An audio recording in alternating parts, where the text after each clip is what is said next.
நான் உங்கள் சிப்பிப்பாறை ஜோதிடர் ஆதிராகவன் ஜெயபாலாஜி.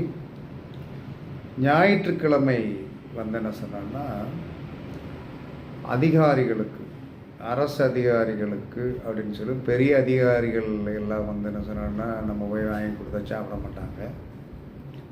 அதிகாரிகளுக்கு தானம் பண்ணணும். கீழ்நிலை அரசு ஊழியர்கள் இருப்பாங்க பார்த்தீங்களா, கீழ்நிலை அரசு ஊழியர்களுக்கு யார் ஒருவர் நாம் என்ன சொல்லலாம்னா அந்த கீழ்நிலை அரசு ஊழியர்கள்னால் அதாவது ஒரு ஜூனியர் அசிஸ்டண்ட்டுக்கு மேலே அசிஸ்டண்ட்டு, சூப்பரண்டு அந்த மாதிரி இருக்கிறவங்க, அதாவது ஒரு கீழ்நிலை ஊழியருக்கு அப்பாற்பட்டு மேலே இருக்கிறவங்க, பெரிய அதிகாரிக்கு கீழே உள்ளவங்க. இவர்களுக்கு நீங்கள் உணவு தானம் பண்ணினீர்கள் என்று சொன்னால் உங்களுடைய வாழ்க்கையில் பேரும் புகழோடு இருக்கலாம்.